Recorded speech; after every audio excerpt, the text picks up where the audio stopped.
Hey guys, welcome back to another Gaming Memories video. Here we are taking a look at a fun game by the name of RC to Go that was actually released on towards the end of the year 2000 on the PlayStation. The game is actually directly a port of an arcade game that was actually released a year earlier in Japan in 1999 by Taito Corporation, but it was later ported to the PlayStation through Acclaim Entertainment. So when the game was actually released, it actually got really good reviews because again, it was actually one of the more popular arcade type games that was actually available at that time of release in 1999. So when it was ported to the consoles, it actually got very good reviews due to the fact is that it was actually a very good conversion from an arcade title. It actually looks and feels and plays very like an arcade game, as you can see with the graphics and so forth on the screen. It actually does have that arcade style to it, which is actually really cool. Again, you have different championship kind of single player and time trial modes that players can get involved with depending on what style they want to play it. The only thing is with the likes of the console versions, there's no two player element to it or multiplayer element to it, and I think that was the only criticism really of the game back in those days. It actually won and came runner up in a load of games competitions as well, it getting a load of kind of good rewards on that as well, considering the fact is that it was competing against some big high-end titles at that time in the games competitions. So this game really was able to hold its own. It actually sold in good numbers too, and it actually got really good reviews all across the board because it definitely is a good all-round title. It definitely is considered to be one of the best RC style racing games on the PlayStation in general. But as you can see here from the graphics, the graphics are actually really cool. They're very bright, very vibrant. It looks really good, and you can definitely see the arcade influence on it. And there's not many games that you can say that are ported from arcade style games that actually do quite well, but this game definitely does that. It has the look and feel of it down to a T pretty much. The only thing I will say about the game is as well is that it is difficult because of the controls. It's not hard to control. The game is very fast and fluent. It plays really well. There's very little, if any, frame rate issues at all in the game. It's just the time is the big issue with the game because you're very restricted. The first few races in the game, you can get through it simple enough, but as you go through the championship and you get better or faster vehicles, your time is then reduced, so you have to try and get round the tracks in a lot shorter of a time, and some of the tracks do and get more difficult as you go along because again, if you hit walls or if you go off the track slightly, it slows you down. You can compensate for this by using like a dash feature that gives you like a temporary speed boost that allows you to gain a bit of traction so that you can try and get round the tracks quicker, but you have to be able to make sure that you time it perfectly. Now obviously with a bit of practice you definitely will be able to master it, but I know myself and from other like game reviews and stuff that I've seen over the years of this game, that was the one thing that people said that this game actually had, is the fact is that the time limits in the game were very strict, and it's mainly down to skill whether you're actually going to actually get past the levels or not. Now I never played the game myself back in the day. I remember seeing it on loads of like game magazines, and I seen loads of like reviews videos for it, and I actually looked at it and I thought to myself, you know what, this is actually really cool. I really like the look of this. Again, I just love those arcade style racing games, and I just love arcade style graphics, and this game definitely had that. And it definitely does. It looks beautiful. Like for a PlayStation 1 game, it actually looks fantastic. It's very well put together. But again, yeah, it is definitely is difficult. So when I did get to play it, I have to say, because I've played similar games like this here before with these type of styles, with visuals, and even with the likes of the camera angles and so forth. So I know myself I would actually be able to play it, and it is actually really good. But again, it is difficult. You definitely need to practice at this game to really kind of get anything out of it.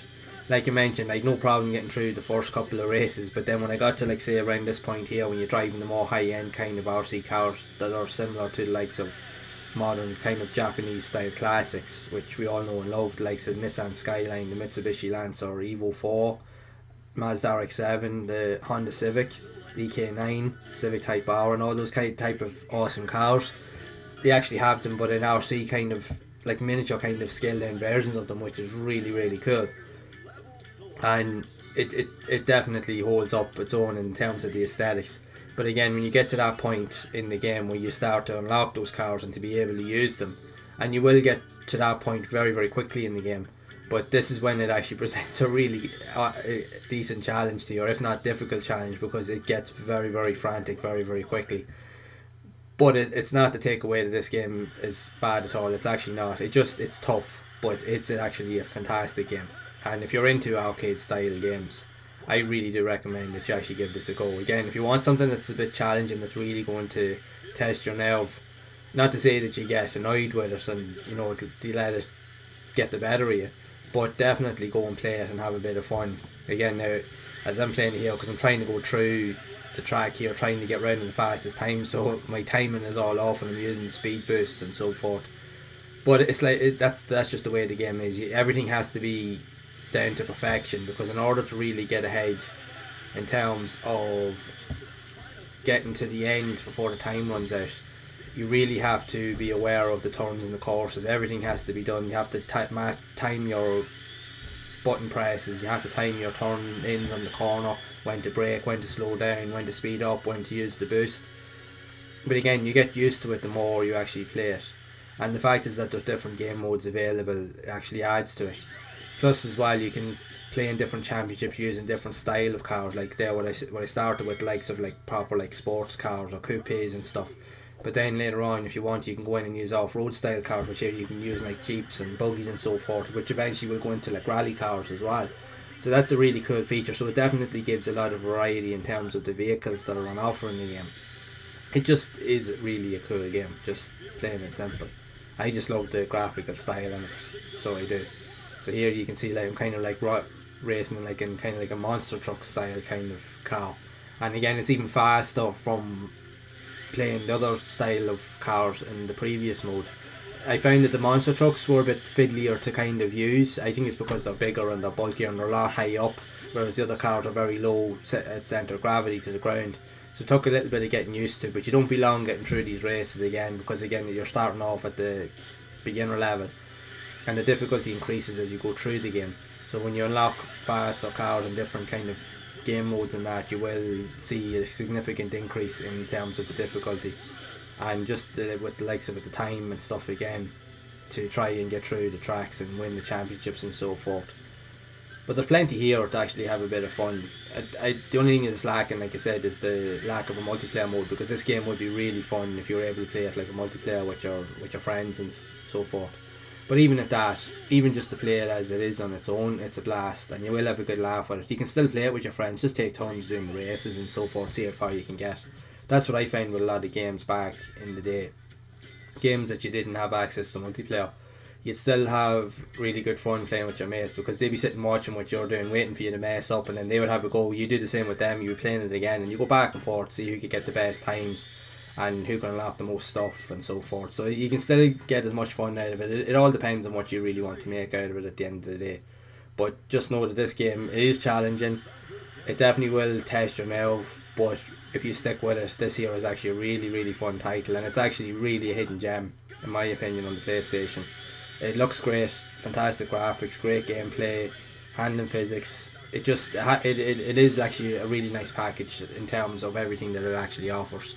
And it does offer a good challenge, but again, when it gets difficult, it gets difficult and it will test you. So just to be aware of that when you're actually going to play it. But I highly recommend you have a look at this game, because you will enjoy it.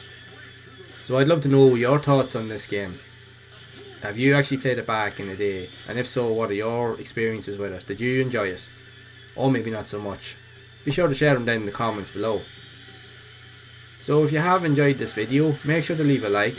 Also be sure to subscribe to the channel and hit the bell icon to be updated whenever I release future content. And also make sure to share the video, as I will be re-exploring a lot more of these older school classic quirky style games and hidden gems from back in the day, and sharing my thoughts and experiences with everyone. So as always, make sure to keep playing those classic games and enjoying them, and keep those gaming memories alive.